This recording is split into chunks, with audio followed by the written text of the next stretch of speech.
तो इसका एक अभ्यास करेंगे हम ये, ठीक है। श्री प्रभुपाद की जय, श्री प्रभुपाद की जय। तो जितने जोर से हम जय बोलेंगे उतना हमारे दुख जो है, अनर्थ जो है, दूर होंगे। जय ओम विश्वपाद परमहंस परिव्राजकाचार्य अष्टोत्तर सतीश्वरं ग्रेस अभय चरणारविंद भक्ति वेदांत स्वामी श्रील प्रभुपाद की जय। Acharya, Savior of the whole world, the most merciful, A.C. Bhakti Vedanta Swami Srila Prabhupada ki jai। Jai Om Vishwpada Paramahansa Sarvakacharya Ashtottara Sati Grace Bhakti Siddhanta Saraswati Thakur Tridandi Goswami Maharaj ki jai। Namacharya Srila Haridas Thakur ki jai। Ananta कोटि वैष्णव वृंद की जय। प्रेम से कहो जय श्री कृष्ण चैतन्य प्रभु नित्यानंद श्री अद्वैत गदाधर शिवासादि गौर भक्त वृंद की जय। श्री श्री राधा ब्रज सुंदर जी की जय। जगन्नाथ बलदेव सुभद्रा मैया की जय। श्री श्री गौर निताय की जय। ग्रंथराज श्रीमद् भागवत महापुराण की जय। श्रीमद् भागवत सप्ताह महामहोत्सव की जय। All glories to the assembled devotee, Hare Krishna। All glories to the assembled devotee, Hare Krishna। All glories to the assembled devotee, Hare Krishna। All glories to Shri Guru and Gauranga। All glories to Srila Prabhupada, Srila Prabhupada ki jai।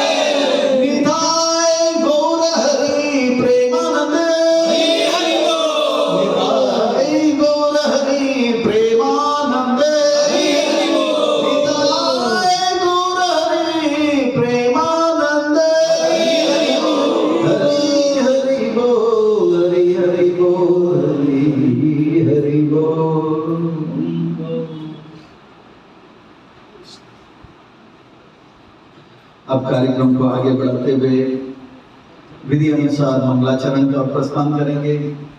आप सबसे निवेदन करेंगे कि कृपा करके दोनों हाथ जोड़कर हृदय के निकट लाएं और इस प्रकार से जब हम हृदय के निकट दोनों हाथ लेकर आते हैं तो केवल हाथ ही हाथ से नहीं मिलता है, अपितु यह मुद्रा से हमारे हृदय में एक पवित्र भाव उत्पन्न होता है, विनम्र भाव उत्पन्न होता है, जिससे भक्ति और ज्ञान का वर्धन होता है। इससे हाथ ही हाथ से नहीं मिलता है, अपितु आत्मा परमात्मा से मिल जाता है, जो कि इस मनुष्य देह को प्राप्त करने का लक्ष्य है या सत्संग में आने का लक्ष्य है। सभी हाथ जोड़िए। आप लोग घुटने में रखे हैं और कुछ लोग मोबाइल में कुछ कर रहे हैं, तो सभी से निवेदन है दोनों हाथ। हम ऊंचे मंच में इसीलिए बैठे हैं, ऐसा नहीं कि हम आपसे अमीर हैं या आपसे उन्नत है, बस यह है कि मैं यहाँ से देख रहा हूँ कि आप लोग क्या कर रहे हैं। कौन मोबाइल में मोबाइल के साथ खोल रहा है तो कौन जो है आंखों को मूर्छित अवस्था में लेके जा रहे हैं। तो दोनों हाथ हृदय के निकट लेकर आए। मेरा हिंदी आप सबको समझ आ रहा है कि मैं मराठी में बोलूं? ठीक है। अब कृष्णचंद्र भगवान को स्मरण करते हुए सभी बोलेंगे।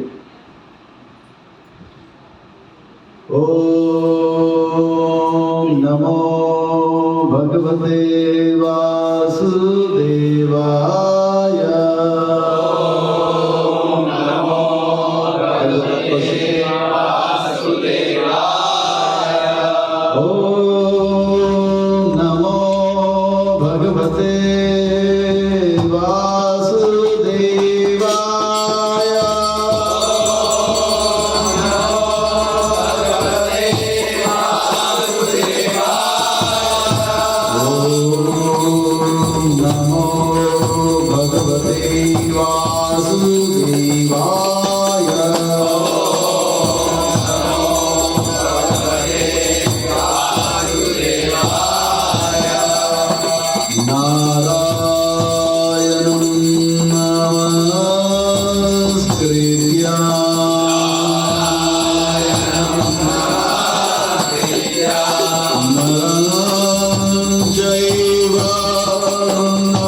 हरे कृष्णा। हरे कृष्णा।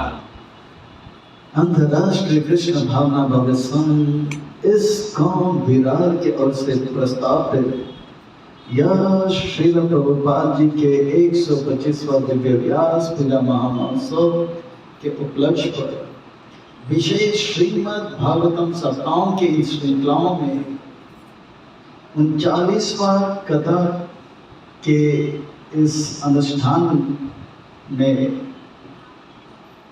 यह जो श्रीमद् भागवतम सप्ताह कथा में वामन भगवान कथा सप्ताह के द्वितीय दिवस के कथा अनुष्ठान में आए आप सब भक्तों का, धर्म प्रेमियों का, कथा प्रेमियों का, सत्संग प्रेमियों का, अतिथियों का, आजीवन सदस्यों का, श्रोताओं का, सोशल मीडिया के माध्यम से सुनने वाले श्रोताओं का और भविष्य में रिकॉर्डिंग के माध्यम से सुनने वाले श्रोताओं का भी हृदय के गहराई से प्रेम पूर्वक हार्दिक स्वागत करते हैं। आप सब श्री श्री राधा ब्रज सुंदर जी के शुभकामनाएं स्वीकार करें, श्री प्रभुपाद जी के कृपा प्राप्त करें। कहते हैं कि जब संसार के लोग हमें चुनते हैं तो हमें संसद में स्थान मिलता है, पार्लियामेंट में स्थान मिलता है। जब भगवान हमें चुनते हैं तो हमें सत्संग में स्थान मिलता है, भागवत कथा में स्थान मिलता है, श्रवण कीर्तन करने में स्थान मिलता है। भक्तों, जो भगवान से करे प्यार वो सत्संग से कैसे करे इनकार, जो प्रभुपाद जी से करे प्यार वो सत्संग से कैसे करे इनकार। भक्तों, आज हम आप सब अत्यंत ही भाग्यशाली हैं। श्री श्री राधा ब्रज सुंदर जी के परम अनुकंपा एवं अहेतु की कृपा से उनके छत्र छाया के अधीन हमें आश्रय प्राप्त हो रहा है और उनके चरण कमलों में सेवा का शुभ अवसर प्राप्त हो रहा है। और उन सेवाओं में भी अनेक अनेक अनेक भगवान की सेवाओं में भी मानव देह में प्राप्त होने वाली जो सर्वोच्च उत्कृष्ट सेवा है वह सत्संग का, श्रवणम कीर्तन का। यह श्रवण कीर्तन स्मरणम भागवत विधि का हमें लाभ मिल रहा है। इसलिए हम उन भगवान श्री श्री राधा ब्रज सुंदर जी, ललिता विशाखा, जगन्नाथ बलदेव सुभद्रा जी, सुदर्शन जी, श्री श्री गौर निताय, उनके परिकर सहित के पाद पद्मों पर नतमस्तक होकर कोटि कोटि वंदन प्रणाम अर्पण करते हुए प्रभुपाद जी जो कि हमारे संस्था के संस्थापक आचार्य हैं, उनके चरणारविंद में कोटि कोटि वंदन प्रणाम अर्पण करते हुए गुरुदेव जो कि दयामय है, कृपामय है, करुणामय है, जो कि प्रातः स्मरणीय है, वंदनीय है, पूजनीय है, जो कि नित्य वंदनीय, पूजनीय और स्मरणीय है, उनके चरणारविंद में कोटि कोटि वंदन प्रणाम अर्पण करते हुए यहाँ उपस्थित आप सब वैष्णव एवं वैष्णवी भगवत चरण अनुरागी मां भक्तवृंदों के चरणों में प्रणाम अर्पण करते हुए आप सबसे करवट निवेदन करते हैं कि इस दास के पर ऐसे कृपा करे, किस सेवा के माध्यम से हम आपको, गुरुदेव को, श्री प्रभुपाद जी को प्रसन्न कर पाए। इन्हीं शब्दों के साथ आज की इस कथा के ओर अग्रसर होते हैं, आज के सत्र को आरंभ करते हैं, आज के इस प्रसंग को प्रारंभ करते हैं। श्रीमद् भागवतम ये वैष्णव भक्तों का परम धन है, ये वैष्णव भक्तों का प्राण है, ये वैष्णव भक्तों का परम संगी है। यह श्रीमद् भागवतम जो है यह अमल पुराण है। इस श्रीमद् भागवतम के एक एक अक्षर में कृष्ण प्रेम लबालब भरा हुआ है। यह श्रीमद् भागवतम के एक एक अक्षर में श्रीमती राधा रानी का वास है। यह श्रीमद् भागवतम यह परमहंस संहिता है। परमहंस चक्रचूड़ामणि श्री सुखदेव गोस्वामी महाराज श्री उन भगवान कृष्णचंद्र के दिव्य गुण रूप नाम लीलाओं को स्मरण करते करते करते करते गंगा के तट पर हरिद्वार में सुखताल में आमरण अनशन व्रत परायण परीक्षित महाराज जी को लगातार 2 दिन तक कथा सुनाते सुनाते सुनाते वह यह वामन बलि महाराज का यह स्वर्ग के ऊपर जो है दावा जय का कथा सुना रहे हैं। कल कथा प्रसंग में हम सुने कि किस प्रकार से गुरुदेव का भृगुवंशी संत महात्माओं का शुक्राचार्य और उन ब्राह्मणों का कृपा से वो जीवित हो गए और जब वो पुनः जीवित हो गए तो कृतार्थ होकर अपने गुरुदेव को भागवत में वर्णन आता है कि वह धन के साथ सारे ब्राह्मणों को खुश किया था, अर्थ के साथ धन दिया था और तन से तो सेवा किया, धन से भी सेवा दी किया। सारे ब्राह्मणों को अच्छे घर कपड़े जो भी उनकी आवश्यकता थी वो धन से दिया। जो ब्राह्मणों ने शुक्राचार्यों ने मुझे जान दिया है उनके लिए धन देने में क्या जाता है। तो इतना धन दिया, सारे ब्राह्मण इतने संतुष्ट हुए। ब्राह्मणों को प्रसन्न करके गुरु को प्रसन्न करके बलि महाराज जो है फिर से जो है शक्तिशाली हो गए, जीवित तो हो गए। फिर वे अपने गुरुदेव से कहते हैं मैं स्वर्ग के ऊपर फिर जय प्राप्त करना। आप हम सोचेंगे बलि महाराज तो 12 महाजनों में से एक हैं, भगवान के महान भक्त हैं।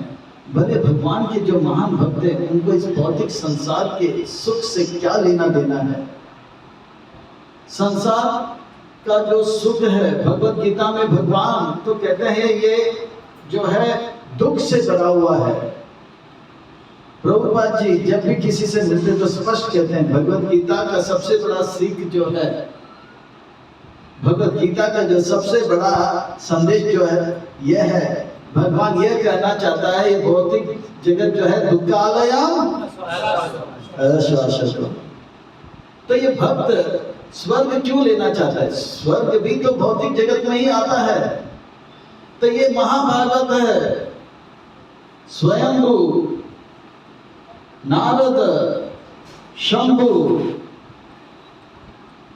कुमारो कपिलो मनु प्रहलाद जनक भीष्मो बलि और स्वयं वयासाकी और यमराज स्वयं, ये 12 महाजन हैं। उनमें से बलि महाराज भी एक महाजन है। महाजन का अर्थ होता है जिन्हें देखकर, जिन्हें हम अपने जीवन में उदाहरण बनाए, उनका अनुगमन करें तो हम कभी गलती नहीं करेंगे।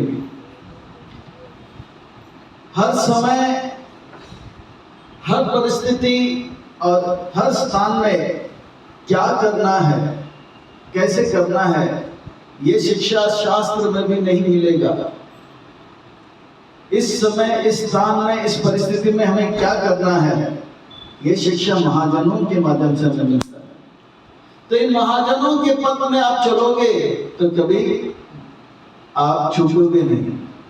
इसीलिए महाभारत में बड़ा सुंदर कहते हैं महाजनों एना गतस पंथ, महाजन जो मार्ग में गए उसी मार्ग में जाइए। इसीलिए क्योंकि हम जो है इस बात को समझ नहीं पा रहे हैं, इसलिए प्रभुपाद जी हमें रोज सुबह जो है गाने के लिए कहते हैं, प्रभु करो दया देह मोर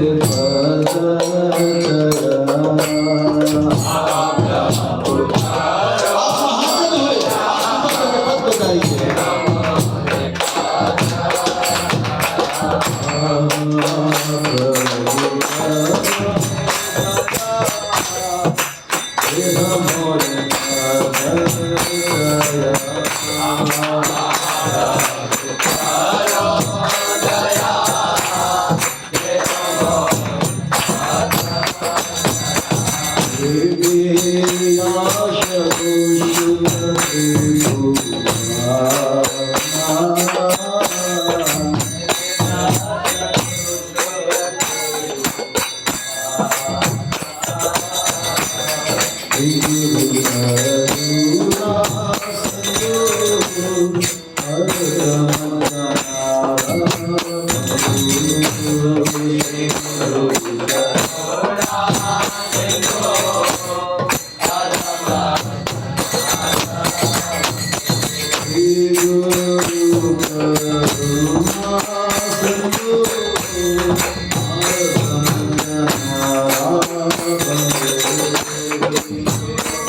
तो ये महाजन जो है हमें मार्ग बताते हैं। आहा प्रभु करो दया देह मोरे बहुत अच्छा आप कृपा करके।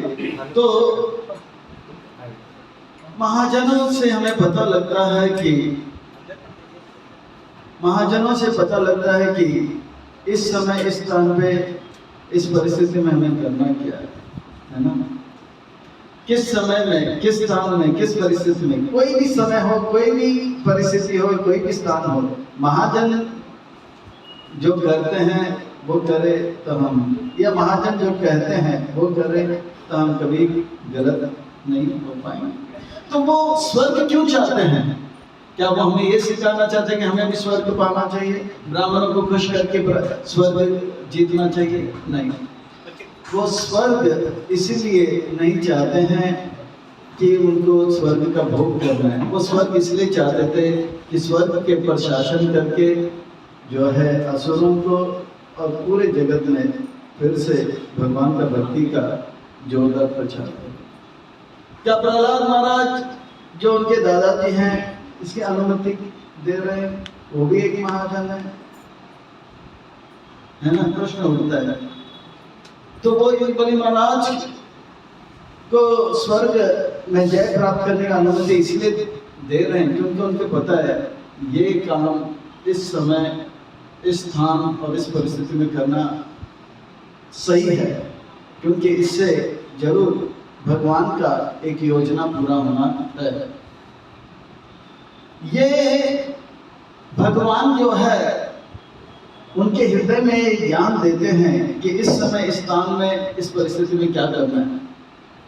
भले भगवान का पूरा योजना उन्हें पता हो या ना हो, पर बोलेंगे कि ये सही है, ये करो। तो बलि महाराज कहते हैं कि मुझे स्वर्ग के ऊपर जय प्राप्त चाहिए, और उनके दादाजी प्रहलाद महाराज में कहते हैं ठीक है।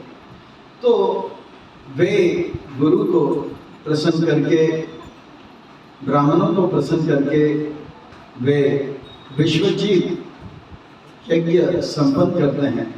इस विश्वजीत यज्ञ संपन्न करके जो है उसमें उनको एक रथ प्राप्त होता है, जो रथ में 4 सुंदर घोड़े हैं, और उस रथ को जो है वो स्वर्ग के जो इंद्र है उनके रथ से भी श्रेष्ठ है। और इस प्रकार से उस रथ पे एक ध्वज है जिसमें सिंह का चिन्ह है। ये सब विजय का लक्षण है। ये सब होते हुए भी बलि महाराज एक आदर्श उत्पन्न करते हैं। वे अपने श्रेष्ठ से, अपने ज्येष्ठ से, अपने गुरु से, ब्राह्मणों से जो है आशीर्वाद मांगते हैं। स्वस्ति वचन होता है, फिर सारे ब्राह्मणों को प्रणाम करते हैं, उनका परिक्रमा करते हैं, उनका आशीर्वाद लेकर आगे जो है अमरावती जो कि स्वर्ग है इंद्र के ऊपर दावा करते हैं। और भागवत में वर्णन आता है कि किस प्रकार से जब वो हमला करते हैं तो कितना सुंदर और तेजस्वी लग रहे थे। ऐसा लग रहा था कि बलि महाराज के जितने भी साथी हैं वो इतने तेजस्वी होंगे, इतने बलवान होंगे कि वे इस बार शुक्राचार्य के द्वारा जीवित होने के बाद, मरने के पहले जितने बलशाली थे, मरने के बाद, जीवित होने के बाद उसी शरीर में वो और बलवान हुए और तेजस्वी हुए। वे ऐसे लग रहे थे मानो कि अब आकाश को पी लेंगे। वो ऐसे लग रहे थे जैसे सोने का जो आरती का जो पंचन जो है, आरती जो होता है, आरती निकलता है, उस पे तेज दीप होता है। जो सोने का दीप है उसमें जो प्रज्वलित अग्नि है, सोना भी पीला है और वो प्रज्वलित अग्नि उससे भी पीला है। रथ वह ऐसे लग रहे थे, रथ भी सोना का बना हुआ था और इतने तेज लग रहे थे बलि महाराज कि उसमें अग्नि जैसे लग रहे थे, यानी कि वे एक दीप के ऊपर अग्नि है। भागवत में ऐसा वर्णन आता है कि बड़ा सुंदर वर्णन आता है कि ऐसा लगता है कि सोने का यह जो रथ है उसमें अग्नि लगा हुआ, इतना तेजस्वी। केवल बलि महाराज ने शुक्राचार्य की कृपा प्राप्त करके जितने भी असुर जो कि वे घायल होकर मृत्यु को प्राप्त किए थे, पुनः प्रज्वलित होकर अब दावा कर रहे हैं। इस दृश्य को देखकर आगे आज हम लोग जो है स्वर्ग के ऊपर कैसे हमला हुआ उसका चर्चा करेंगे। इससे पहले ये सुंदर स्वर्ग का वर्णन 11 श्लोकों में सुखदेव गोस्वामी महाराज करते हैं। अब सुखदेव गोस्वामी महाराज भी एक महाजन है। वो स्वर्ग का ऐसे ऐसे बातें बताते जिसे सुनकर कोई साधारण व्यक्ति तो तुरंत यही सोचेगा अब तो हमें स्वर्ग जाना है। महाजन होकर भौतिक जगत में आकर्षित प्रलंबन करने की बातें क्यों कर रहे हैं? तब महान वैष्णव आचार्य श्रीधर स्वामी अपने टीका में लिखते हैं कि इस का अभिप्राय यह है कि वो बताना चाहते हैं कि देखिए यह है स्वर्ग, पर है भौतिक जगत में इतना मेहनत करने के बाद कोई स्वर्ग को प्राप्त करता है। 10 असुर 100 असुर में यज्ञ करो, उसके बाद इंद्र बनते हैं। और जो स्वर्ग पाना चाहते हैं उनको बहुत सारा पुण्य कार्य करना होता है, फिर शरीर छोड़कर स्वर्ग प्राप्त करते हैं। पर ये इतना मेहनत करने के बाद भी देखिए, इतना सुंदर स्वर्ग को प्राप्त करने के बाद भी इतने सुंदर अप्सराओं और गंधर्वों से युक्त, नंदन वन जैसे बगीचा से युक्त ये सुंदर स्वर्ग को प्राप्त करने के बाद देखो उनको यकायक सब कुछ छोड़कर, परिवार स्वजनों को छोड़कर तुरंत छोड़ना पड़ा, तुरंत। हाल ही में वर्णन आया, ये भौतिक जगत बहुत ही कहते ना पदम पदम खतरनाक है, विपद। ऐसा अफगानिस्तान में जब तालिबान का दावा हुआ था तो कहते हैं कि एक सरदार जी जो अर्धोपति ने वो अरबों में करोड़ों में उनके पास संपत्ति है, वो करोड़पति हैं, पर तालिबान का हमला क्या हुआ,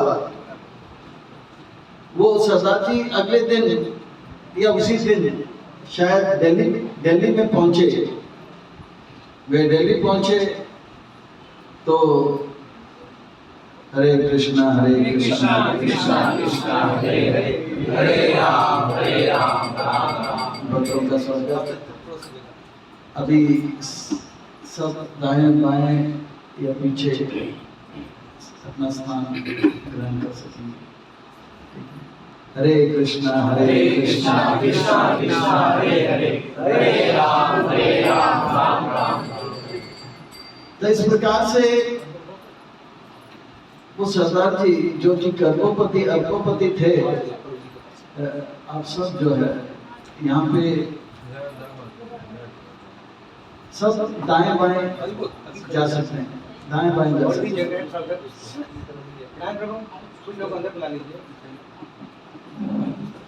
सब दाएं बाएं जा सकते हैं, या कुछ लोग सीढ़ी पे भी बैठ सकते हैं। हाउसफुल होने के बाद स्टॉल फुल हो जाएगा, फिर अपर स्टॉल फुल होगा, फिर बालकनी में जा सकते। हरे कृष्णा कृष्णा कृष्णा हरे हरे, हरे राम सब लोग अंदर जा सकते हैं। सब लोग अंदर जाएंगे, नहीं तो जो भक्त यहाँ पे हैं वो पूरी तरह से, और कुछ लोग चाहे तो ऊपर भी सीढ़ी में बैठ सकते हैं। अभी जितने भी भक्त आएंगे उनको सीढ़ी में बिठा दो आराम से, ठीक है। हरे कृष्णा कृष्णा कृष्णा हरे हरे, हरे राम राम। तो मैं बता रहा था तालिबान का जब हमला हुआ तो वो सरदार जी जब दिल्ली पहुंचे, वो अरबोपति करोड़पति से रोडपति बन गए। उनके परिवार सहित, उनके हाथ में कुछ भी नहीं, खाली हाथ आए थे अफगानिस्तान से। हाँ, वो अरबों करोड़ों का संपत्ति सब छोड़कर उनके पत्नी और 4 बच्चे, जान बच्चे, लाख रुपए हो गए। ऐसे बहुत सारे हम करोड़पतियों को जानते हो, तक्षण कुछ ही समय पे करोड़पति बने। इस सरदार जी का फोटो आप लोग को मैं व्हाट्सएप में भेजता हूँ, कुछ दिन पहले आया था, किसी ने देखा था? सरदार जी और उनका परिवार। तो इसी प्रकार से स्वर्ग भी ऐसा नहीं कि वहां पे हमेशा के लिए कोई रह सकता है।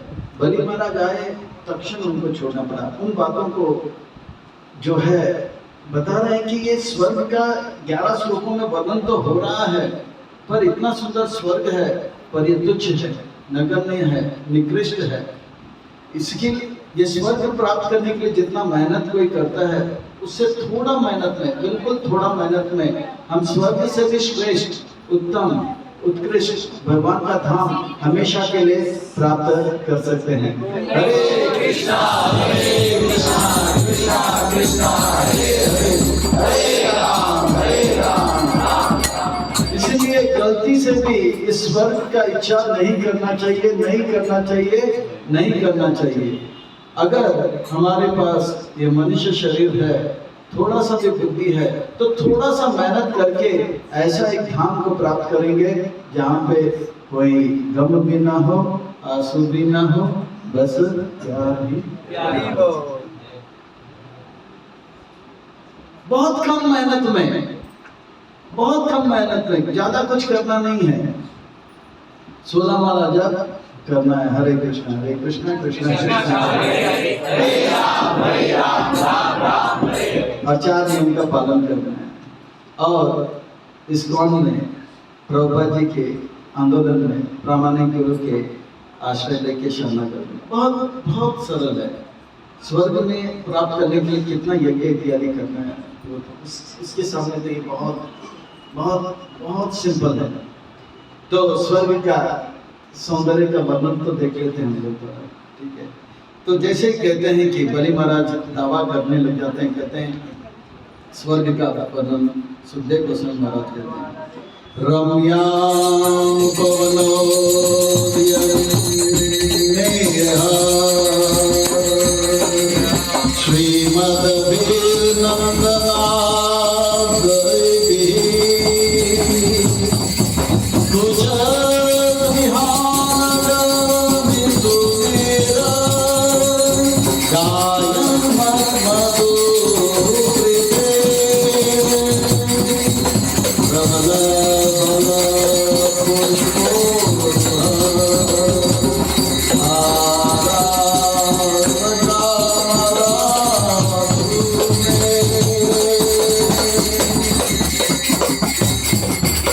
कहते हैं कि ये जो स्वर्ग है, अमरावती जो है, वो बहुत ही रमणीय है।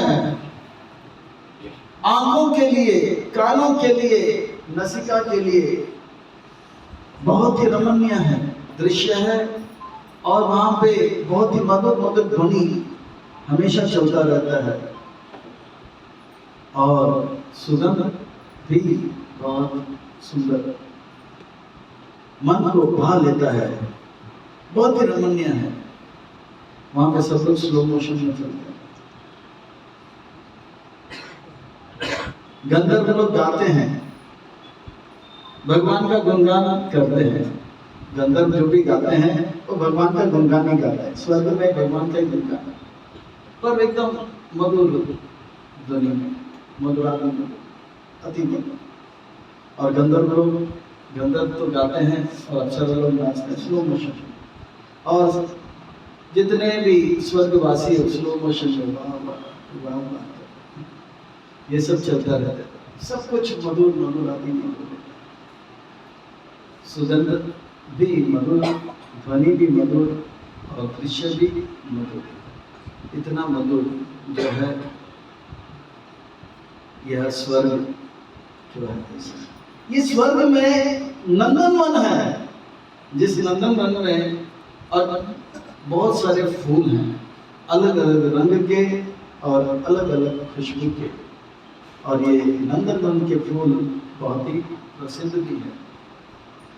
अलग अलग वृक्ष हैं, बहुत ही रमणीय। ये जो नंदनवन फूल जो है स्वर्ग का, ऐसा एक कथा पुराणों में आपको मिलेगा कि एक ब्राह्मण तो था पर बहुत ही लोभी था। वो कुछ भी औरों को तो और देता नहीं था, तो भगवान को भी नहीं देता था, ऐसा था। पर शिक्षा तो था उनके पास, सब कुछ नारायण को अर्पण करना था। तो एक शाम जो है वो आ रहा था विराट स्टेशन से, वो पहुंच गया था। विराट के बाजू में समुद्र है, कौन सा समुद्र, अरनाला में पहुंच गया था। वो कुरमुरा लेकर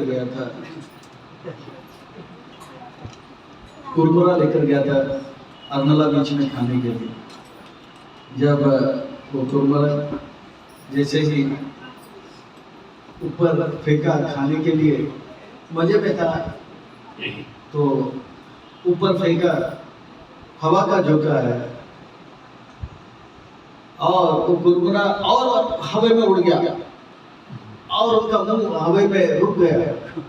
बोला कब आएगा, तो देखा ऊपर गया, तो बोला अब तो मिलेगा नहीं, कितना भी वो टैक्टिक से करे तो हवा में वो नीचे गिर गया। तो तुरंत उसका बुद्धि काम किया, नारायण अर्पणम, विष्णु अर्पणम, कृष्ण अर्पणम।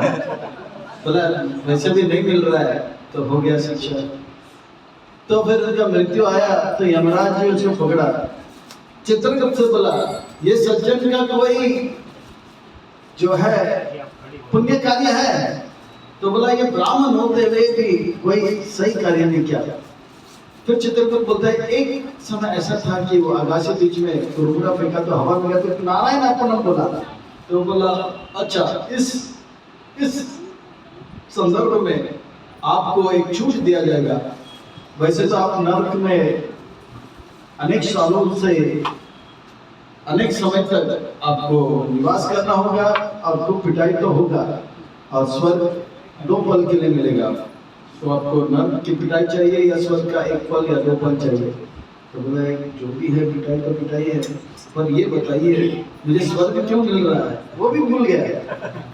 तो चित्रगुप्त जो है यमराज जी के क्या बोलते हैं फोटोग्राफर होते हैं, गुप्त रूप में सब कुछ फोटो कर लेते हैं, टिक टिक टिक टिक टिक। हम बोलते हैं कि अरे सब सो गए हैं, माँ सो गया, पिताजी सो गया, खोलो फ्रिज, निकालो लड्डू खाओ। पर रात के अंधेरे में भी वो उसके पास ऐसा कैमरा है जिससे वो फोटो ले लेते हैं। चित्रगुप्त गुप्त रूप में सब चित्र लेते हैं। हमें पता नहीं चित्रगुप्त पढ़े हैं, देख रहा है। कहते हैं कि 13 प्रकार के साक्षी होते हैं, वो मैं फिर कभी से बताऊंगा। पृथ्वी, जल, अग्नि, वायु, आकाश, दिन, रात, फिर संध्या, फिर कहते हैं कि सूर्य, फिर चंद्र, फिर 10 दिशाएं, फिर देवताएं, फिर उसके बाद जो है परमात्मा। ये 13 साक्षी है। अजामिल कथा में इसका वर्णन आता है। अब जो है चित्रगुप्त फोटो दिखाया, ऐसा हुआ, तब उनको लगा ठीक है मुझे स्वर्ग दीजिए। और जो स्वर्ग जैसे वो जब नंदन वन में पहुंचा तो तुरंत एक माली को देखा, वो फूल काट रहा था। इंद्र को ये फूल देना था माला बनाकर, क्योंकि इंद्र भगवान को ये फूल चढ़ाएंगे, माला चढ़ाएंगे। तो तुरंत उसके दंडवत प्रणाम किया। उसके पास 2 पल था, पल बीतने वाला था। दंडवत प्रणाम किया, 1 पल में बोला आपका जो है कैंची है मुझे दे देना। तो बोला कि ठीक है, बहुत ही निवेदन किया। तो बोला कि ठीक है। तो जैसे कैंची किया और फूल काटने लगा, फिर बोलेंगे कृष्ण अर्पणम, फिर बोले विष्णु अर्पणम, नारायण अर्पणम, नारायण अर्पण, नारायण अर्पण। इतने नंदनवन में जितने भी फूल थे, ये फूलों को तुरंत नारायण अर्पण, नारायण अर्पण करते करते करते करते करते करते 50 मिनट तक ऐसे किया। वैकुंठ से एक विमान आया और यमराज जी के देखते देखते, देवताओं को देखते देखते, ये जो महाशय है जो आकाशी में कुरमुरा फेंक के नारायण अर्पण किया था, कंजूस ब्राह्मण था, वो सबके देखते देखते वैकुंठ में बैठकर भगवदाम चले गए। कहने का तात्पर्य है कि सब कुछ कृष्ण को अर्पण किया, पर वो नंदनवन से उसको वैकुंठ का फ्लाइट मिला। पर नंदनवन कैसे? नंदनवन के फूलों को देखकर वो सूमा नहीं। उसकी पुरानी आदत जो था, वो उसको भय था यम दूतों का, यमपुरी का। पर उन्होंने क्या किया? कृष्ण नंदनवन के फूल को अर्पण किया। ऐसे 4 और 3 और बगीचे हैं, ऐसे सुंदर बगीचे से युक्त जो है रमणीय और सुंदर, यह है स्वर्ग। आगे वर्णन आता है। हंसा सरसा चक्रवा करन्वा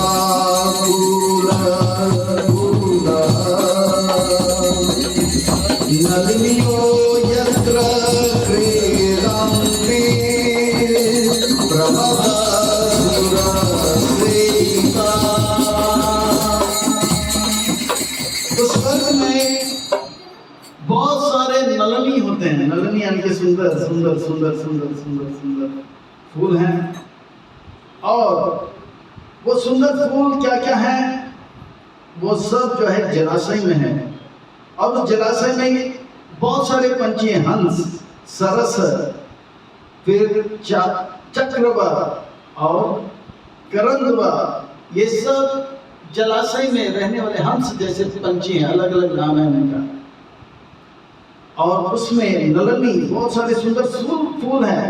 और वो सुंदर जलाशय में फूल है और उसमें प्रमद, बहुत ही सुंदर सुंदर स्त्रियां जो हैं, अप्सरा जो है उस जलाशय में स्नान कर रही है, क्रीड़ा कर रही, स्नान नहीं क्रीड़ा कर रही है। और उनका रक्षा के लिए बहुत सारे जो है देवता लोग खड़े हैं।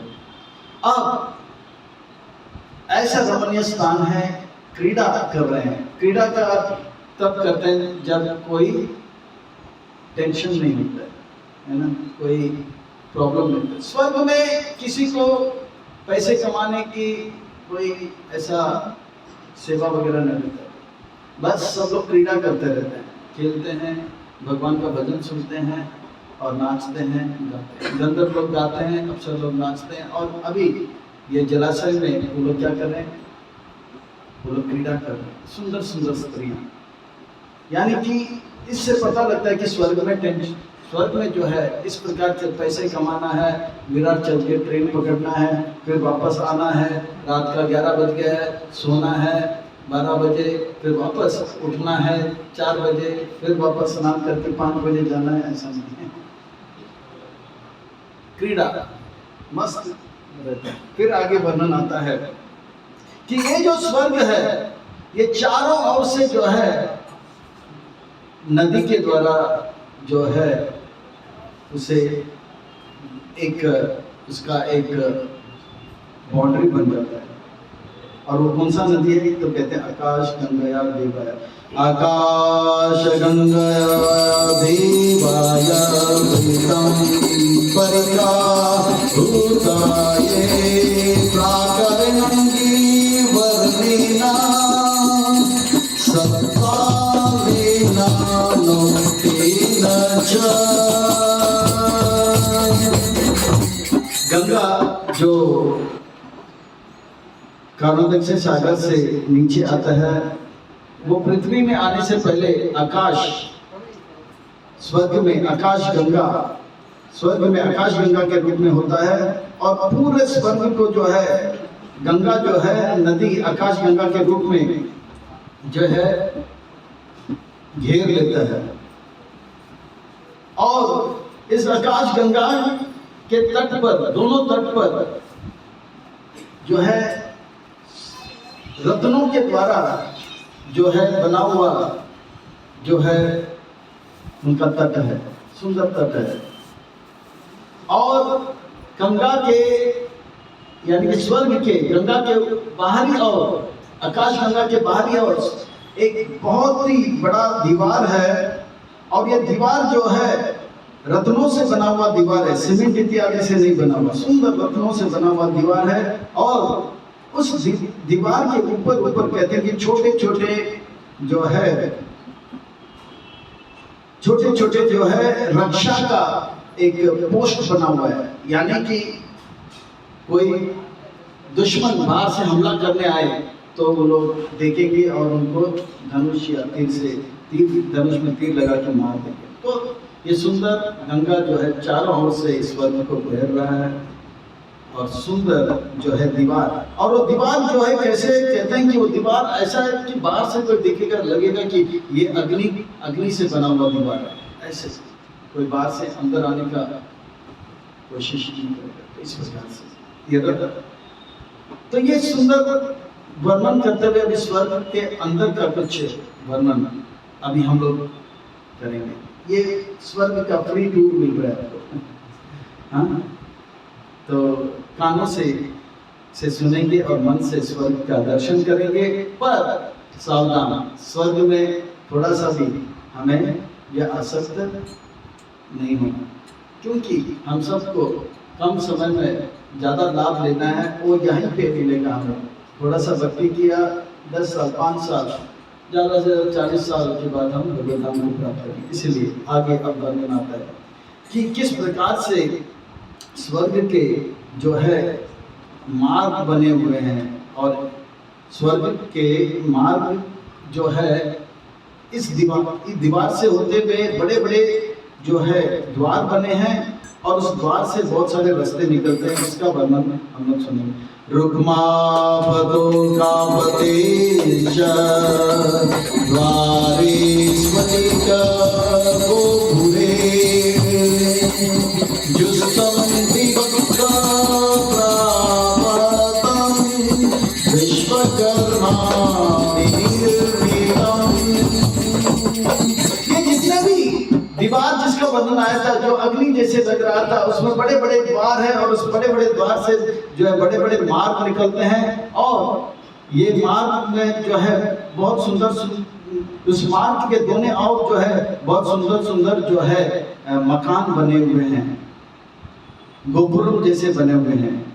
और इसका जो आर्किटेक्ट है और कोई नहीं, जो आदित्य के पुत्र में से एक, उनका नाम है कर्मा, दुनिया का सबसे बेहतरीन नंबर 1 आर्किटेक्ट, इंजीनियर, जिन्होंने द्वारिका नगर भी भगवान के कहने से घंटों में जो है स्थापन कर दिया, तो निर्माण कर दिया, वो ही स्वर्ग के जो है मेन इंजीनियर आर्किटेक्चर है। अब जो है स्वर्ग में और क्या क्या है उसका वर्णन इस श्लोक में आता है। कहते हैं शबा चक्रवर्त्यायम् विमानेर्नैभूतेर्युतमा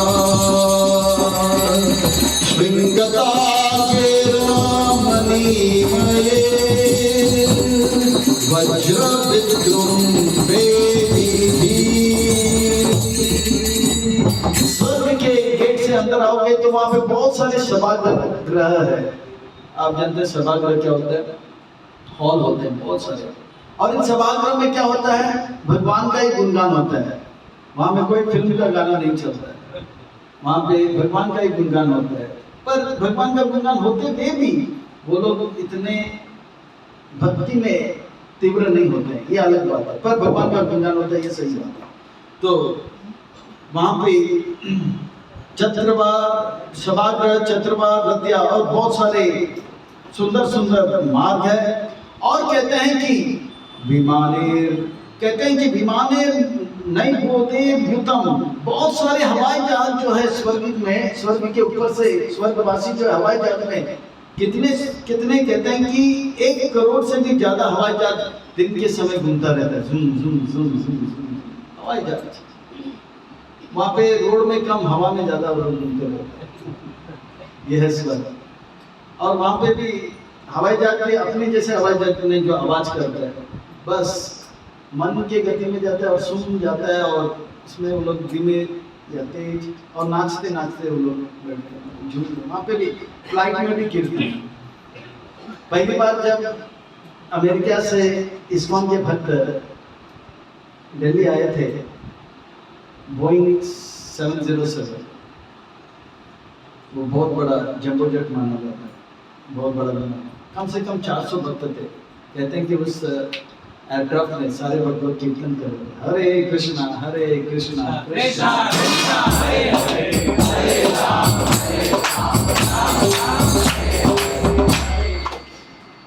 तो इसी प्रकार से स्वर्गवासी भी फ्लाइट में घूमते तो हैं पर कीर्तन ही करते हैं। और जितने भी वहां पे मार्ग जो है, मार्ग भी रत्नों से बना हुआ है, और बैठने के लिए जो है कहते हैं वज्र विद्रुमा वेदी भी, बहुत सारे वेदी भी, यानी कि बैठने के लिए स्थान है। जैसे पार्क में होता है, रोड में बैठने के लिए स्थान होता है बैठने के लिए, वो भी विदुर मणि से बना हुआ है, विदुरा मणि से बना हुआ है। इतना सुंदर स्वर्ग है, उसमें एक भी कचरा नहीं है, स्वर्ग में एक भी टॉयलेट नहीं है, यानी कि स्वर्गवासी टॉयलेट ही नहीं करते, वो मल त्यागते नहीं है। वहां एक हॉस्पिटल नहीं है, वहां पे कोई जेल भी नहीं है।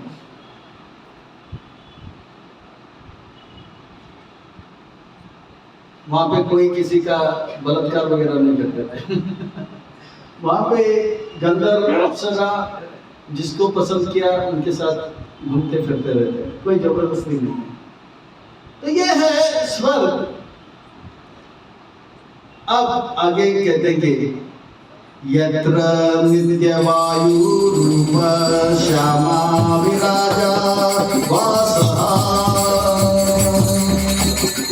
व्रजन्ते कुमवानर्यो हि अचिभिरेव वाहनया। उस वक्त में यत्र नित्यो वायु रूप, सबको जो है लंबा आयु प्राप्त होता है, बहुत ही सुंदर शरीर प्राप्त होता है, नित्य सुंदर शरीर प्राप्त होता है, नित्य।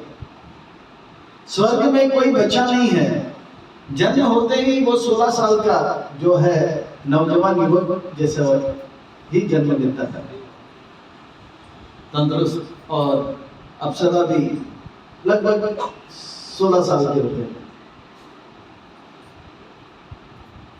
नई जवानी। और वो हमेशा चलेंगे, नित्य। ये पृथ्वी में जैसे हम 13 साल से लेके 40 साल तक जवान दिखते हैं, फिर बाद में जवान दिखने का प्रयास करना पड़ता है, बालों को सफेद करना पड़ता है, बालों को काला करना पड़ता है और झूठे दांत लगाना पड़ता है, लेंस लगाना पड़ता है। तो ऐसा नहीं है, वो नित्य है। यहाँ पे भागवत में वर्णन था, नित्य है, वो सुंदर रहते हैं, वो जवान जन्म लेते हैं और श्यामा विराज, वहाँ पे कोई बीमारी नहीं है, किसी को रोग नहीं लगता है, वहाँ पे केवल जन्म है और मृत्यु है। तो श्यामा विराजा, और कहते हैं कि वहाँ पे कि जो स्त्रियां हैं वो बहुत बहुत बहुत सुंदर है, और वो लोग वस्त्र धारण करते हैं। कहते हैं कि उनका वस्त्र जो है कैसे होता है, अचीरे भी बहुत ही सुंदर होता है वस्त्र। वो सुंदर वस्त्र जो होता है चमचम करके चमकता रहता है, और वो वस्त्र जो है कभी फटता नहीं है और हमेशा पवित्र रहता है, और वो वस्त्र जो है कभी मुरझाता भी नहीं। हमारे जैसे ये वस्त्र ऐसे वस्त्र होंगे।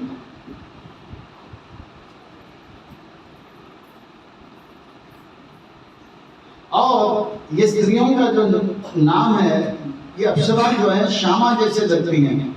तो विश्वनाथ चक्रवर्ती ठाकुर को प्रभुपाद जी कोट करते हैं, तात्पर्य में कहते हैं कि यहाँ स्वर्ग के जो महिला हैं उनका गुण क्या है। तो देखिए कहते हैं, शील काले भवि उष्म काले सुंदरा स्तनो सत्तिना यश्मा ताशामा परिकीर्तिता। कहते हैं कि स्वर्ग के जितने भी अप्सराएं हैं उनका शरीर कैसे है, वो गर्मी में उनका शरीर ठंडा रहता है और ठंडी में उनका शरीर गर्म रहता है, और उनके जो स्तन है वो बहुत ही सख्त रहता है। 16 साल के जो है नौजवान कन्या जैसे उनका शरीर रहता है। इसलिए जब उर्वशी ने अर्जुन को देखा तो सोचा अर्जुन से वो विवाह कर लेगी, पर अर्जुन को पता ये 16 साल की है, पर मेरी दादी माँ बोला नहीं मैं आपका।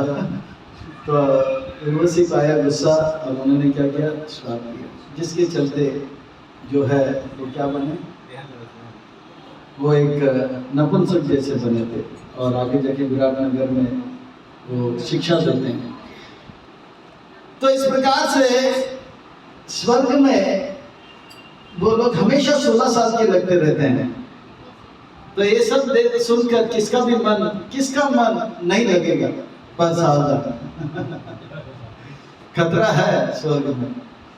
अब आगे कहते हैं कि स्वर्ग में जो है सूर स्त्री के शविहारस्ता नवसुगंधिका सर्जम यत्र मोदम उपदाया मार्गावित मारुता। स्वर्ग में मंद मंद वायु बहता है, और ये मंद मंद वायु जब बहता है, स्वर्ग के जो अप्सराएं हैं, स्वर्ग के जो कन्या हैं, उनके बाल केश को छू कर जब जाता है, उस केश में जो फूल है उस फूल के सुगंध को लेकर जाता है। वो ऐसे ऐसे फूल अपने सर में लगाती हैं ये अप्सराएं, जिसे वायु जो है लेकर जाते हैं। फिर आजू बाजू में जो गंधर्व होते हैं वो मन से सुनकर मदहोश हो जाते हैं। तो ये ऐसा है स्वर्ग, और ये सब स्लो मोशन में होता है, ठीक है ना।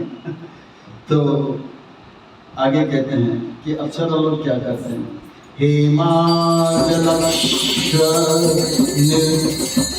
निर्गाचल धूमेन अग्रगंधिना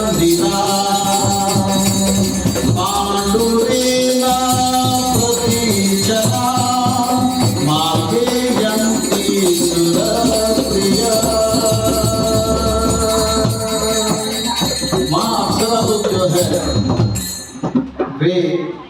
हाथ में कहते हैं कि अक्सर लोग जो है मार्ग में चलते रहते हैं और वो अपने हाथों में अगरबत्ती लेकर ऐसे ऐसे नाचते रहते हैं, घूमते घूमते नाचते रहते हैं और जो है बोले बहुत सुंदर लगते रहते हैं। उनके कपड़े के बारे में पहले ही बता दिया, वो चमकता रहता है और उनके बालों से जो फूल है उसका महक भी बहता रहता है और उनके हाथों में जो है सुंदर सुंदर अगरबत्ती अगरू होता है जिसका महक जो है पूरे मार्ग में और सभागृह में फैलता रहता है।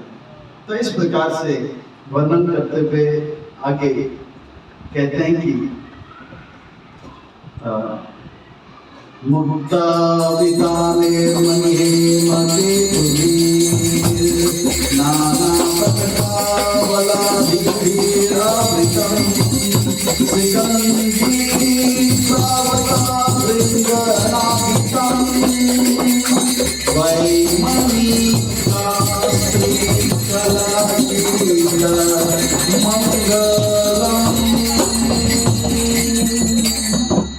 वहाँ के जितने भी महल है वो रत्नों से बना हुआ है और सोनों से बना हुआ दीवार है और उसमें सुंदर सुंदर जो है घूमट होते हैं और घूमट के ऊपर ध्वज होते हैं और ध्वज जो है हवा में फड़फड़ाता रहता है और दीवारों में जो है मतलब रस्तों में अलग अलग जगह पे नाना पटाखा छोटे छोटे ध्वज भी लहराते रहते हैं और वहाँ पर जो है बहुत सारे पंछी खास करके मोर फिर कबूतर और घोंघरे जो भ्रुम भ्रुम भ्रुम भ्रुम भ्रुम भ्रुम आवाज करते रहते हैं। यहाँ पे स्वर्ग में इतने सुंदर सुंदर पंछी हैं, जो भी पवित्र पंछी हैं वो सब का वर्णन आता है शास्त्र में। वहाँ पे कौवा जो कां करता है वो वहाँ पे नहीं रहता है, कौवा का एंट्री नहीं। कौवा को पवित्र कौवा अपने अपने महान है पर उसको स्वर्ग में एंट्री नहीं, कां करता है पर वैकुंठ में एंट्री ले जगह।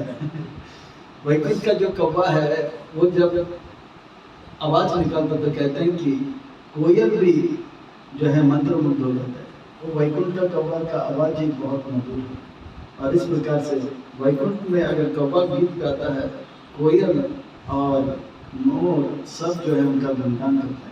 वैकुंठ एक ऐसा स्थान है जहाँ पर हर कोई जो है इतना श्रेष्ठ सेवा करता है कि गुणगान ही करना होता है। चाहे कौवा भी अगर गाए तो कोयल को गुणगान करना ही होता है। तो इस प्रकार से वैकुंठ है, ये हम स्वर्ग में है, ठीक है।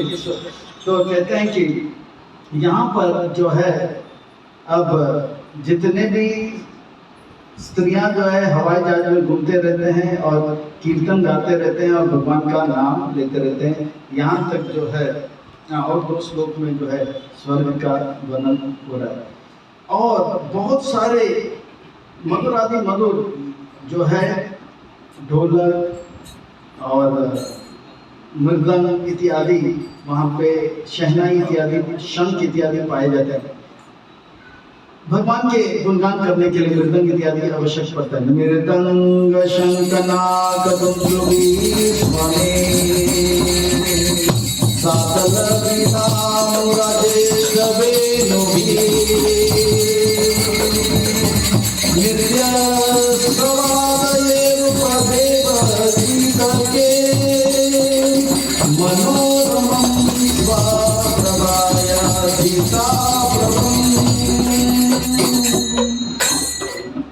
स्वर्ग में बार बार जो भी जहाँ से भी जाते हैं वो मृदंग, शंख, ढोलक, वेणु इत्यादि लेकर घूमते रहते हैं और अप्सराएं नाचते रहते हैं, गंधर्व लोग गाते रहते हैं। इस प्रकार से इन जो है इंद्रपुरी जो है अमरावती जो है बहुत ही सुंदर सुंदर सुंदर अति सुंदर लगता रहता है। यह है स्वर्ग और इस स्वर्ग में कौन आ सकते हैं उसका वर्णन ना करते थे, कौन नहीं आ सकता है उसका वर्णन करते हैं। ये 22वें नंबर श्लोक में कहते हैं कि वो व्यक्ति जो कि अधर्मी है, पापी है, उसको स्वर्ग में जगह नहीं है। तो कहते यमुना व्रजन्ति अधर्मायिष्ठा कलाभूता दुहासस्तः मय्यां कामिनो मुग्धा एतिर्हीना व्रजन्ति वो नहीं जा सकता है स्वर्ग में जो अधर्मी होते हैं। अधर्मी कौन होते हैं? जो धर्म का पालन नहीं करते हैं। धार्मिक कौन होता है? धर्म क्या है? धर्म तो साक्षात भगवान जो कहते हैं वही धर्म है ना। धर्म तो साक्षात भगवत प्रणीत, जो भगवान कहते हैं वही। तो धर्म यानी कि दया, तपस्या, पवित्रता, सत्य, जहां पर वो धर्म है। पर जहां पे ये नहीं है, दया नहीं है, सत्य नहीं है, वो जो है अधर्म। अधर्मी व्यक्ति नहीं जा सकता है। और कहते हैं कि खल कौन होता है? जो दूसरों को खुश देखकर दुखी हो जाता है और दूसरों को दुखी देखकर खुश हो जाता है, वो एक खल। वो जानबूझ को सबको जो है दुखी देखना चाहता है। एक व्यक्ति गांव में इतना जो है दूसरों को देख के जलता था। खल यानी कि दूसरों के उत्कृष्ट को अगर कोई आगे बढ़ता है तो उनको जलन हो जाता है। तो एक व्यक्ति विदेशी, वो भारतीय एक व्यक्ति से पूछा, आपके देश में इतने खेल खेले जाते हैं, फिर भी कबड्डी में आप लोग अव्वल नंबर में आ जाते हैं। तो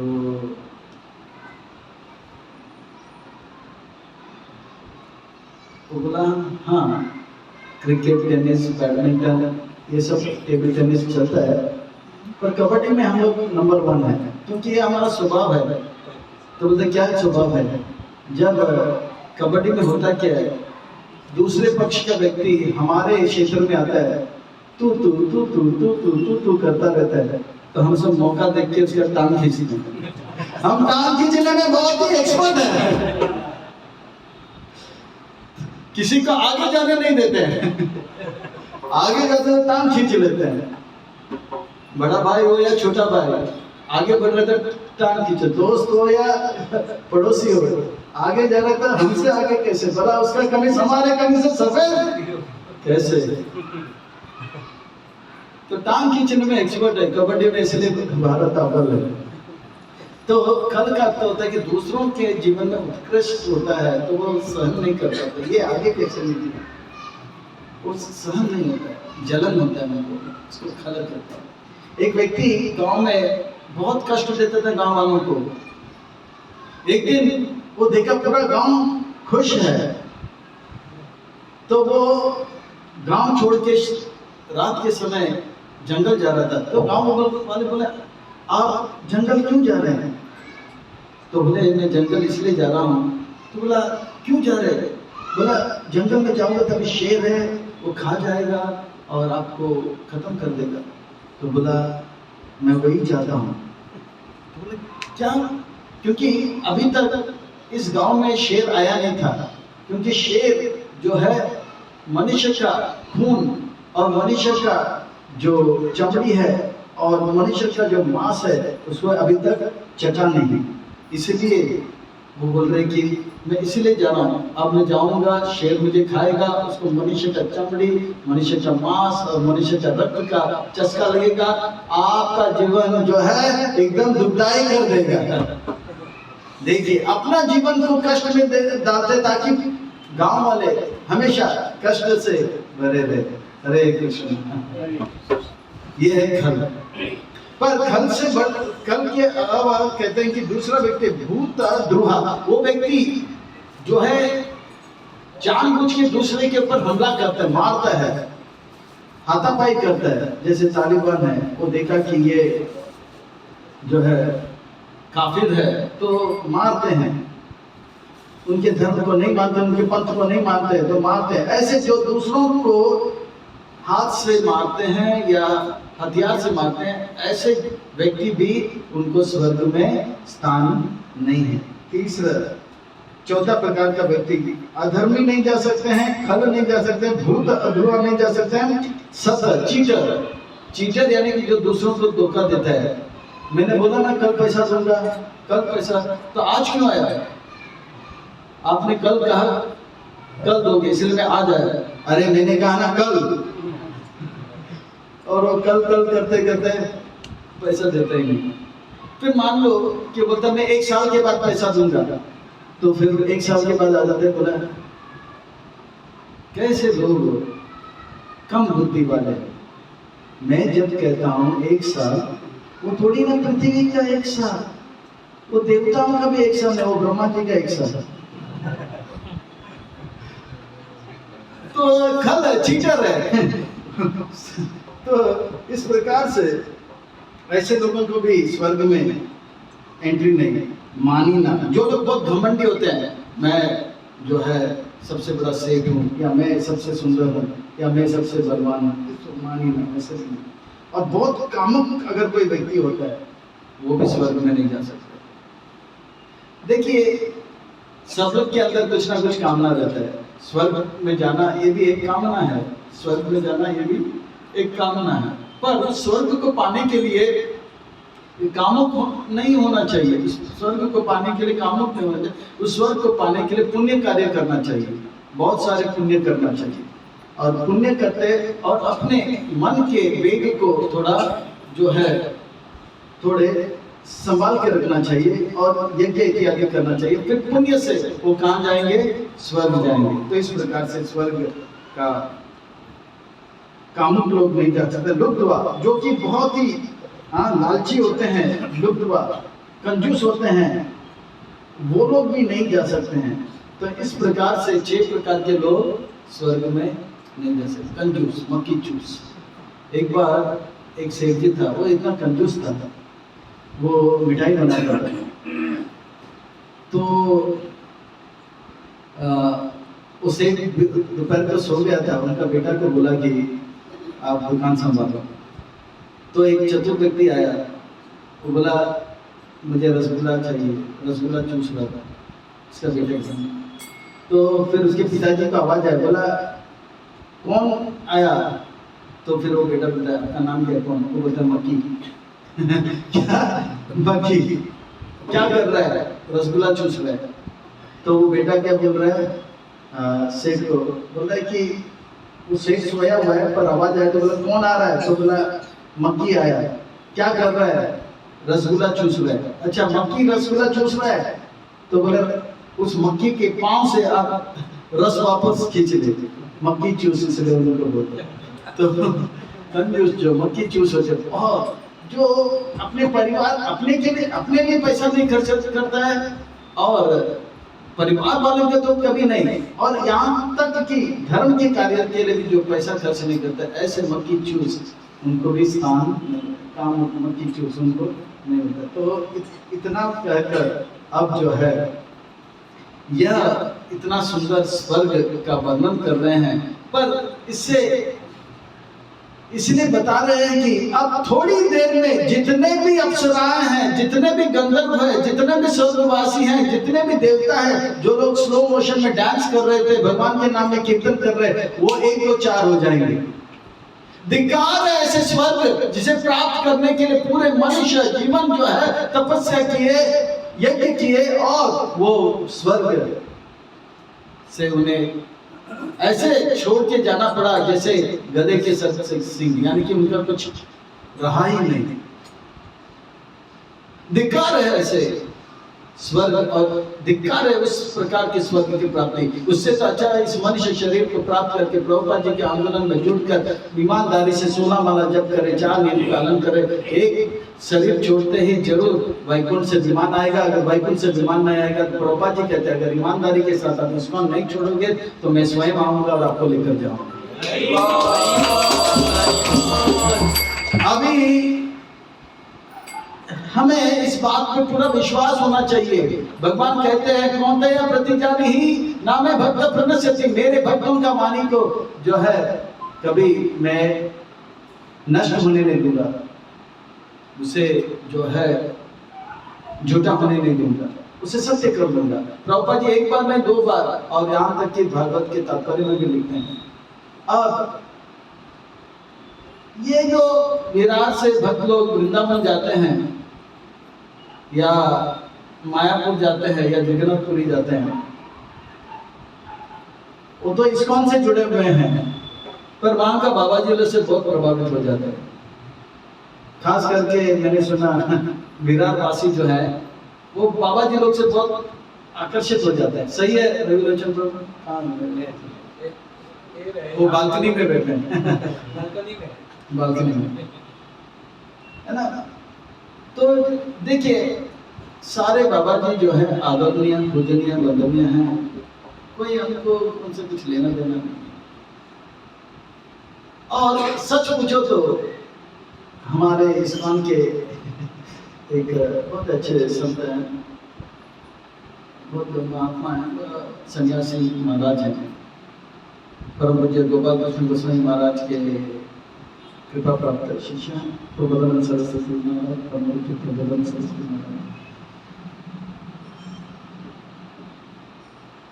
महाराज जी बोल रहे थे कि वो पिछले 35 साल से या 40 साल से इस्कॉन में है, वृंदावन में, और वृंदावन के नस नस को वो जानते हैं। बोलते कि वृंदावन में 2 या 3 जेन्युइन बाबा जी हैं, सच्चा बाबा जी हैं, बाकी सब बाबा जी बनने आते हैं, फिर थोड़े ही दिन में बाबा जी का हवा उड़ जाता है, और वहाँ पे जो विधवा लोग आते हैं बिहार से, उड़ीसा से, बंगाल से, उनके ऊपर बुरा नजर डालते हैं और उनके साथ मनोरंजन करते हैं।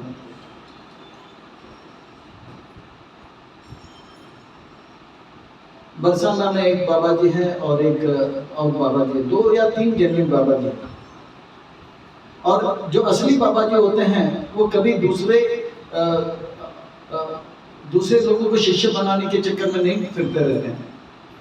पर हमने सुना कि विरार वासी बहुत बाबा जी बनने के चक्कर में घूमते रहते। सही है?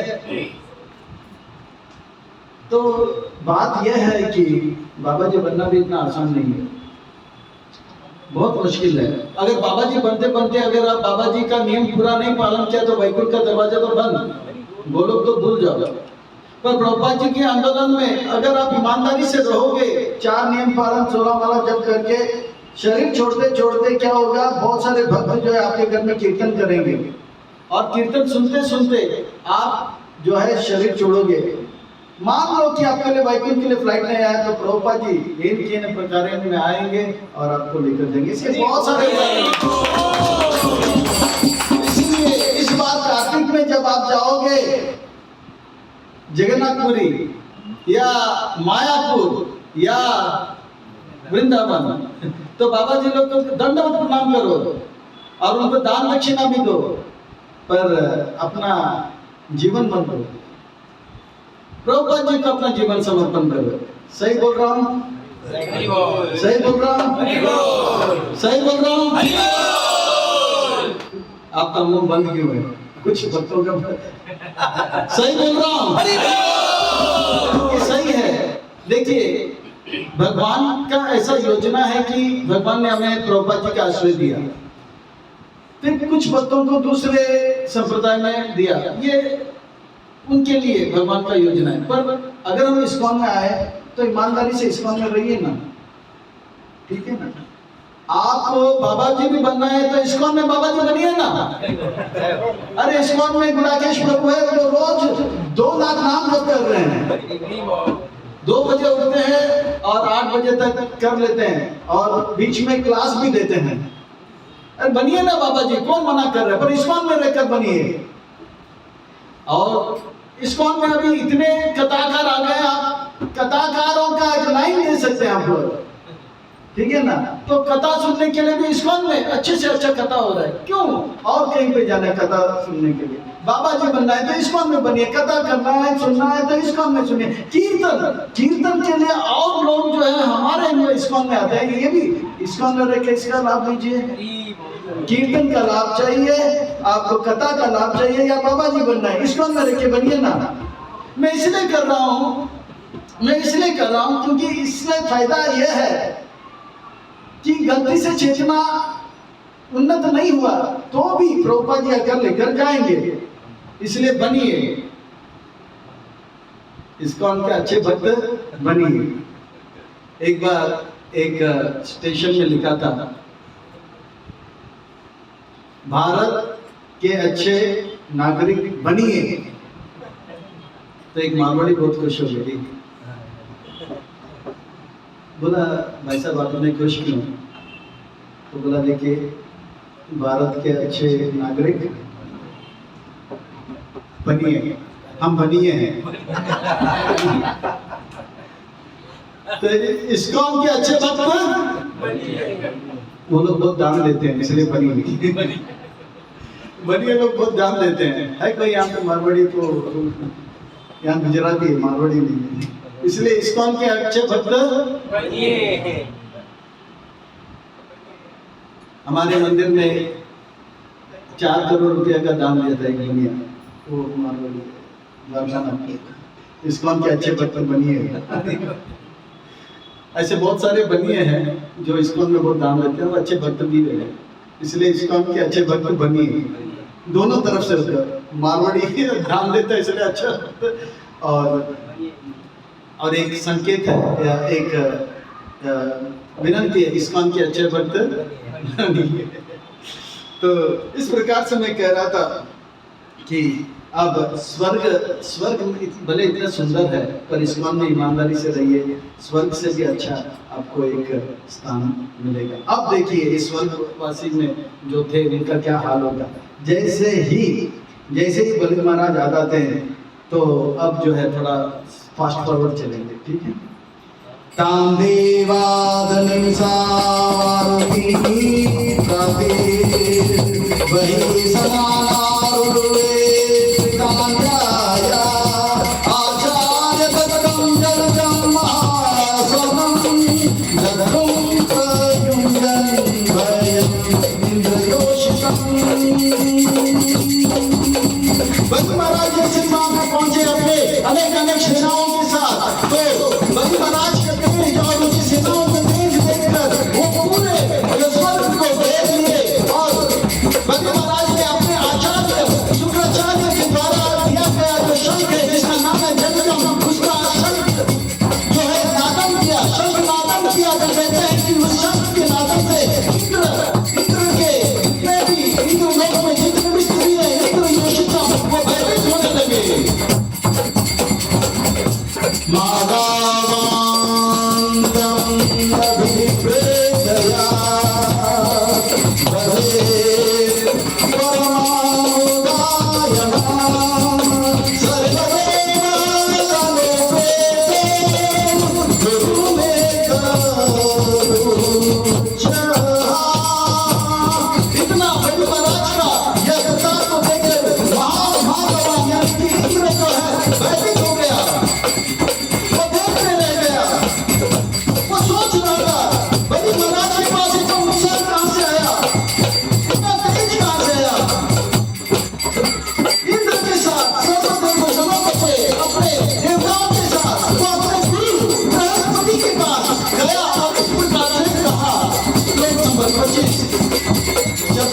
और 27 में इस प्रकार इंद्र प्रस्ताव करते हैं, कहते हैं क्या हो रहा है। अपने गुरुदेव को दंडवत प्रणाम करके पूछ रहे हैं, भगवान यमो भूया भले पूर्व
अब बृहस्पति बताएंगे, पर सुखदेव गोस्वामी महाराज कहते हैं श्री गुरुवाचर, यानी कि सुंदर गुरुदेव ने कहा।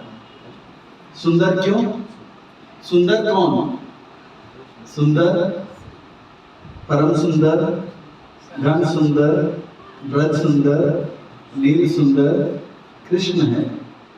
और जो उनका भक्ति करते हैं वो बृहस्पति, वो भी सुंदर, इसलिए श्री बृहस्पति वाचर या श्री गुरु वाचर। और हम आप भी उनका श्रवण कीर्तन का भक्ति कर रहे हैं, इसलिए हम आप भी सुंदर।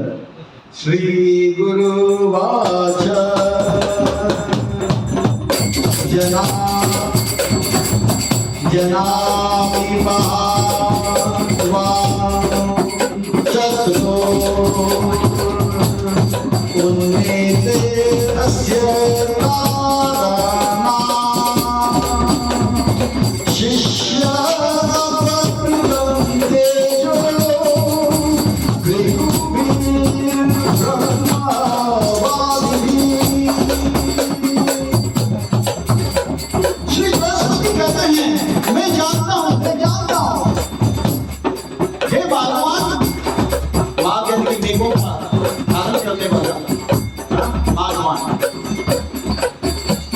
कारणात् बल को धारण करने वाला बलवान, माल मेघों को धारण करने वाला मानवान। हे इंद्र, आपके जो शत्रु है इतना बलवान तेज हुआ, मैं जानता हूँ, जाना भी मैं जानता हूँ। तो इसलिए क्योंकि वे भृगुवंश में आए शुक्राचार्य और उनके जो ब्राह्मण हैं उनको जो शिष्य बने और उनको प्रसन्न किए और उनकी कृपा प्राप्त करके उन्होंने बल को प्राप्त किया।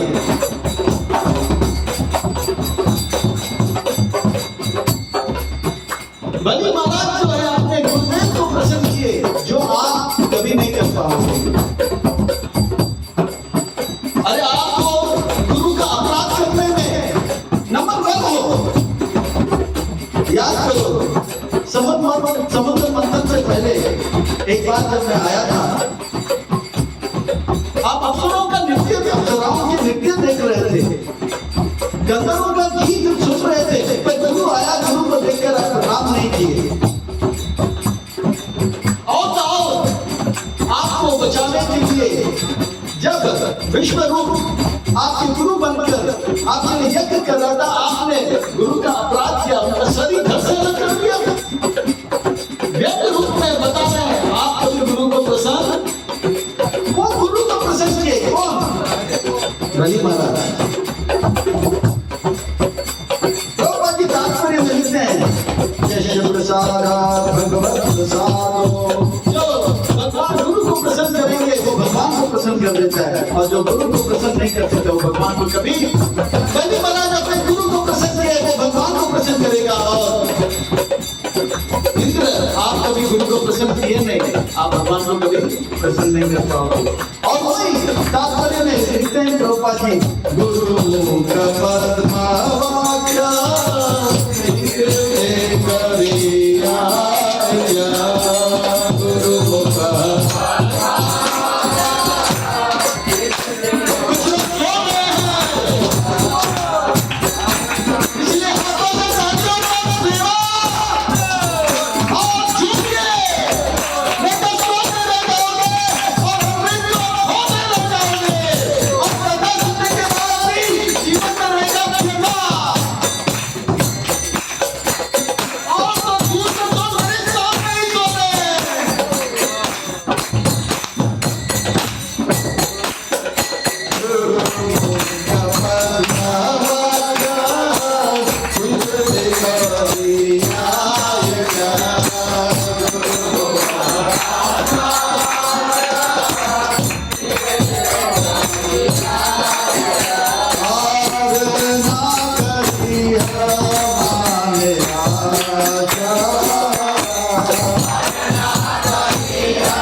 अगर लगे रहें तो हम भी बलि महाराज जैसे गुरु को प्रसन्न कर पाएंगे।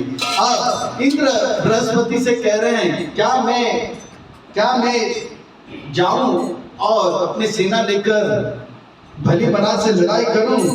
तब बृहस्पति बोल रहे हैं, अरे तो कहते हैं बृहस्पति, ओजस्विना बलिं जेतो समर्थो अस्ति कश्चन भवद्भिः भवानापि वर्जयीश्वरः।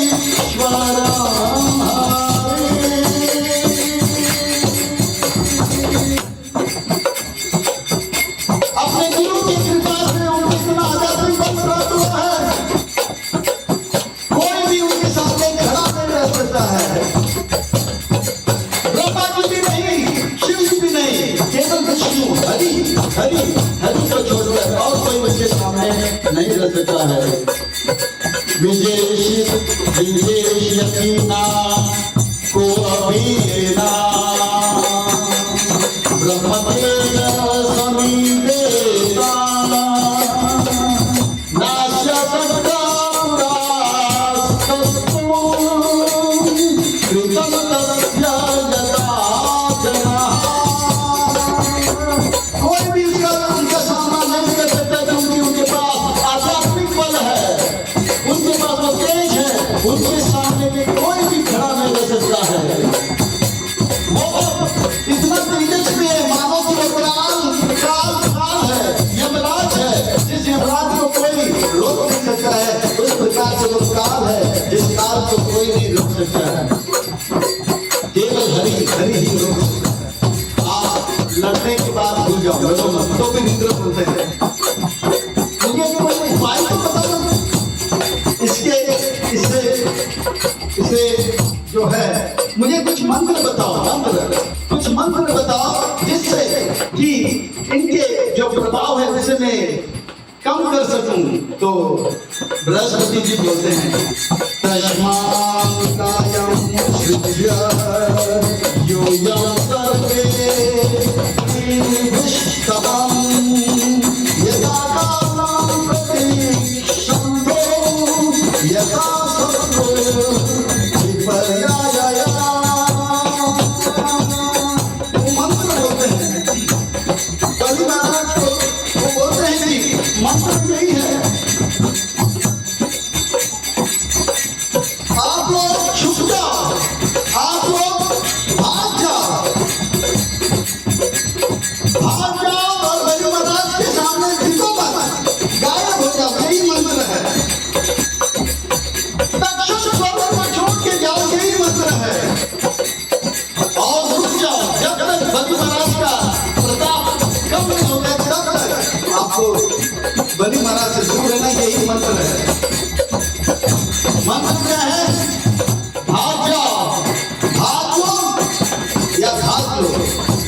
समस्या अगर सामने आता है, इसका दो उपाय है, भाग लो, समस्या आगे भाग लो या भाग लो, यानी कि समस्या का समाधान करो। अब बलि महाराज जिस प्रकार से युद्ध करने आए हैं, फौज में युद्ध का एक नियम है, अगर हमें दुश्मन के ऊपर वार करना है, दुश्मन का जो संख्या है अगर दुश्मन का संख्या 1 है तो हमारा संख्या 4 होना चाहिए। अगर दुश्मन का संख्या 10 है तो हमारा संख्या 40 होना चाहिए। अगर दुश्मन का संख्या 100 हो तो हमारा संख्या 400 होना चाहिए। अगर नहीं है तो भाग मत लो, भाग लो। तो कह रहे कि भाग लो, क्योंकि दुश्मन का से लड़ने के बाद आपके पास बल नहीं है, क्योंकि उनके पास इतना तेज है कि आपके तेज से 1000 गुना ज्यादा उनके पास तेज है, इसलिए भाग जाओ। आप कहते हैं कि